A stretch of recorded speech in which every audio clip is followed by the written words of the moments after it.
They laughed at her. They called her dress cheap, said it looked like it was stitched from a tablecloth.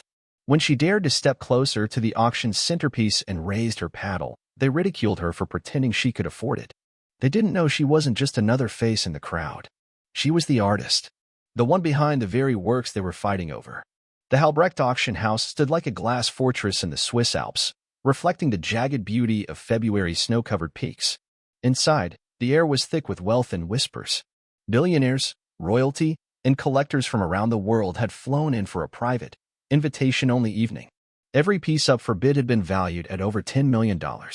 Crystal chandeliers scattered rainbow prisms across sleek marble floors. Waiters in crisp black suits drifted through the crowd, serving champagne and tall flutes to guests dressed in bespoke tuxedos and gowns that shimmered with diamonds.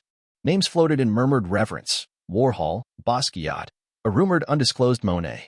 But at the center of it all, lit gently by soft overhead spotlights, hung a canvas that made the entire room feel as if it had exhaled and gone still. Veil of Morning. A swirl of blues and golds, like a storm breaking into dawn, its presence felt more than seen. It was unsigned. Its estimated value? $20 million. Among the clamor of money and ego, no one noticed when a woman slipped in through the glass doors, bypassing the security that scanned QR-coded invitations. Her name wasn't on the guest list. Her gown was ivory, strapless, modest, and unbranded. The soft fabric clung to her slender frame with the gentleness of a whisper. No jewelry adorned her collarbone. Her face was untouched by makeup, her ebony hair loosely pinned. She carried no designer clutch, no entourage. Only a small numbered paddle with her name, Noelle Arden, printed in plain sans serif. 31 years old, Noelle moved like a shadow through the golden light of the gallery, eyes focused on the canvas. She wasn't there to gawk or network. She stopped in front of Veil of Morning and stared. No, not stared, looked, with the quiet intimacy of someone reacquainting themselves with an old friend. She traced each brushstroke with her eyes. Her fingers, at her sides, twitched slightly. A few guests began to notice her. One man approached, cutting across the floor like a knife. Tall, fit, with salt and pepper hair and a suit tailored so precisely it might as well have been painted on. Konrad Wexler, German industrialist worth $5.7 billion. Sweetheart, he said with a smirk loud enough to draw eyes. People like you usually join these events through a live stream, not from inside the room. Laughter rippled through the nearby crowd. Noelle didn't reply. Her lips barely moved. She didn't even look at him. Her eyes stayed on the canvas. Moments later, a woman in a deep emerald gown and towering heels approached. Genevieve Marchand, also known as the Baroness of Côte d'Or. Heiress, influencer, venom-tongued connoisseur of cruelty. She held up her phone to snap a selfie in front of Veil of Morning. "You're blocking my shot, darling," she said with her thick French accent. "Step aside before I call security." Behind her, two women in fur-trimmed shawls giggled. "Does she think this is a public museum?" one whispered. Noelle stepped back slightly, gracefully, as though the painting held her in place. Her movements were soft, not submissive, just controlled. The Baroness took her shot and uploaded it with the caption, "Art only the elite truly understand." Minutes passed. More guests arrived. Champagne flowed. Around Noelle, a circle formed not of conversation, but of mockery. "Is she lost?"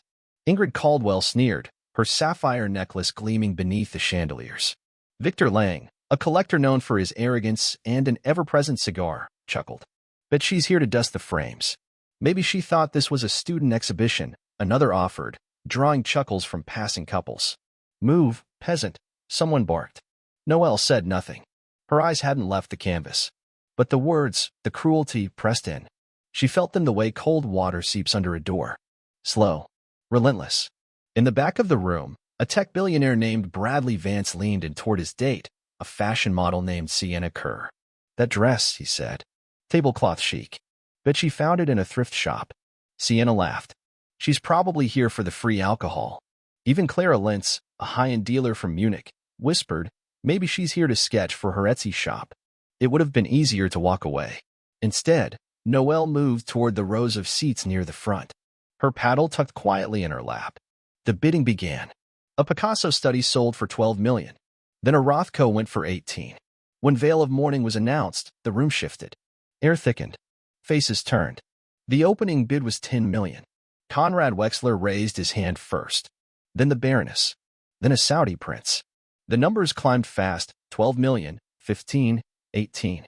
Noel hadn't moved. A staffer in a sleek vest stepped over, his voice loud enough for nearby bidders to hear. Miss, this seating is reserved for VIP guests. The lobby has open chairs. She looked up at him briefly, but said nothing.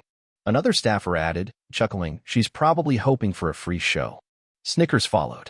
A woman took a photo and posted. Auction intruder thinks she's someone. LOL. Noelle sat still. Then she raised her paddle. The laughter was instant. Oh, look, Sienna called out. The pauper thinks she can play with the big dogs. Bradley rolled his eyes. Dreams cost nothing. Clara leaned forward. Save it, honey. This isn't a charity gala. Someone escorted her out, the Baroness muttered behind her fan. She's making a scene. The auctioneer, Julian Roth, paused mid-sentence. His gavel hovered above the podium. More laughter. A ruby-draped woman, Sophia Whitmore, snapped her head around. That paddle's not a toy, she barked. This is an amateur hour. Stick to coloring books. The mob fed itself. Guests laughed harder, snapped photos. Phones recorded the scene like a spectacle. Get her out, Sophia shouted.